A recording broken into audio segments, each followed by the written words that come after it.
The Israeli army has arrested dozens of Palestinians in the occupied West Bank as tension rises after days of settler violence. Excuse me. Soldiers also fired tear gas at civilians and journalists in the Palestinian village of Tel. The mayor says around 70 people were detained. The arrests come after an Israeli settler attack in Tel on Friday. 4 Palestinians and 2 Israelis were killed in that incident. Israeli Prime Minister Benjamin Netanyahu has since promised to fast-track the approval of illegal settlements in the area in response. The Israeli troops arrived as protection of the settlers and then started to shoot tear gas towards us, and we tended to many cases of tear gas suffocation, which included Palestinian journalists. We treated them and provided them with the needed care.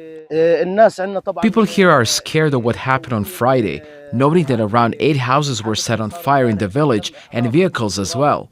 So people started taking precautions and buying fire extinguisher and first aid kits to be able to tend to the incidents until the needed services and paramedics arrive. Meanwhile, in the town of Qusra, Israeli settlers set fire to a mosque in the early hours of Sunday morning. Anti-Palestinian graffiti in Hebrew is also reportedly written on its walls.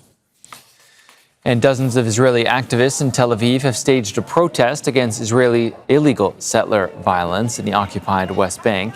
They carried signs calling for an international arms embargo on Israel and chanted, "All eyes on the West Bank." Police detained multiple demonstrators as officers attempted to disperse that rally. All right, Phyllis Bennis is a Middle East specialist and fellow at the Institute for Policy Studies. She is also the author of the book, Understanding Israel and Palestine, and she's in Washington.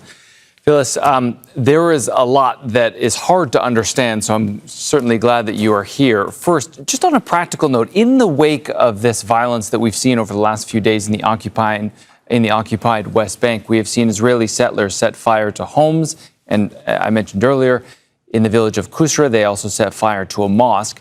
Do you expect that anybody will be arrested and prosecuted for those crimes? Well, it appears that people are already being arrested and prosecuted. They are all Palestinian. You know, Scott, you asked, do I expect anybody to be arrested? I assume you meant, do I expect any Israelis to be arrested who carried out these attacks? And the answer to that is no, I don't expect that. Should that happen? Absolutely. What we're seeing now is not new in the West Bank, but it is a major escalation. And one aspect of it is we're seeing an increase in direct war crimes.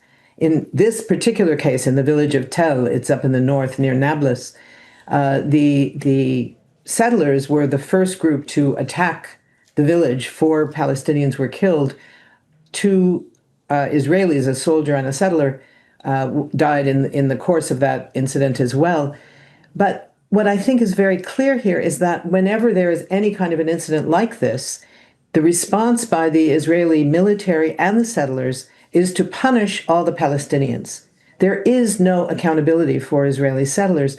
And I think it's also important that we recognize that the distinction between settlers and the military, settlers and the IDF, settlers and the soldiers, these are false distinctions.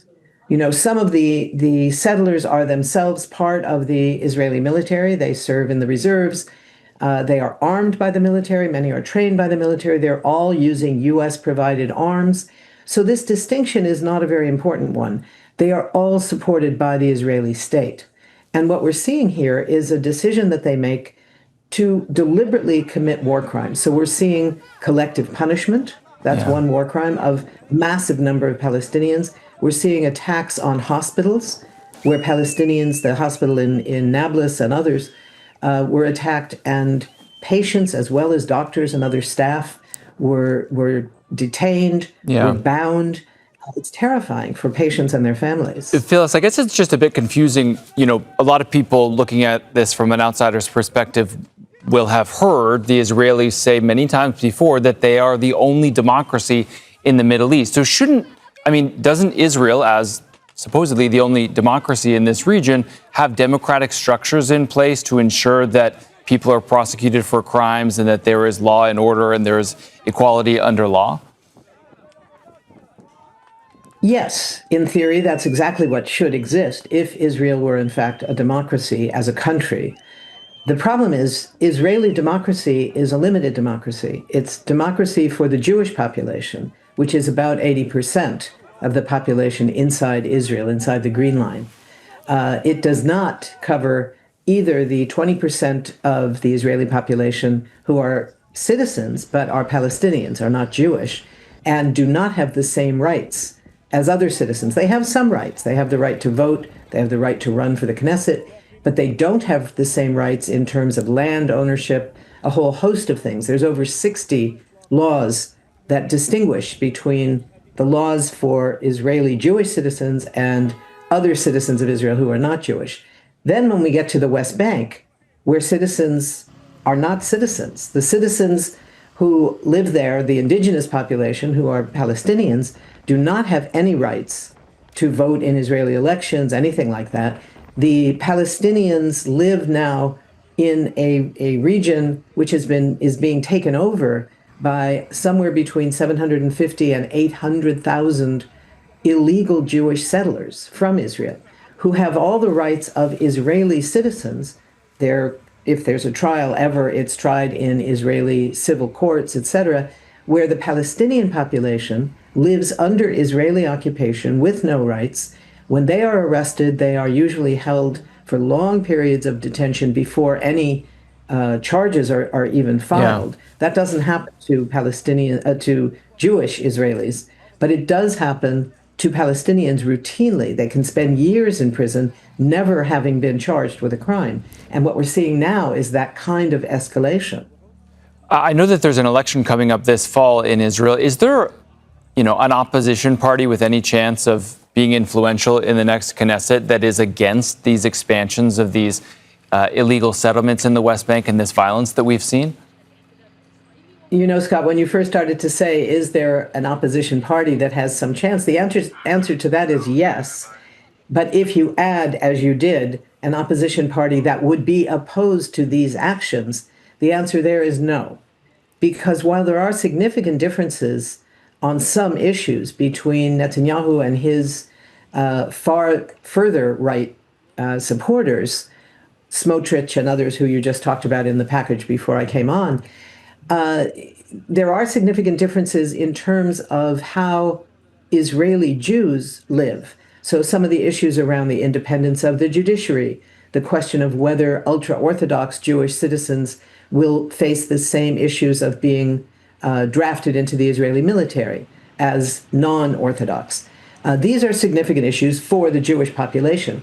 There is no significant difference between any of those parties on the question of what happens in the West Bank, what happens in Gaza, where the genocide is continuing as we speak. People are being squeezed into less than 30% of the land of this tiny, tiny, crowded, demolished strip of territory. Just yesterday, 4 Palestinians were killed, at least 15 were wounded in Israeli airstrikes, which included strikes on hospitals. Israel is continuing its occupation of South Lebanon. And none of the opposition parties that may end up with significant presence in the Knesset, in the Israeli parliament, and will presumably be close to or in the government, none of them have serious opposition to those Israeli military actions, to the genocide in Gaza, to the ethnic cleansing underway in the West Bank, to the occupation of Lebanon. Phyllis, if there was the political will in Washington to pressure the Israeli government into putting an end to this violence in the occupied West Bank, would it end, or have we reached a point where even Washington's influence isn't going to end this?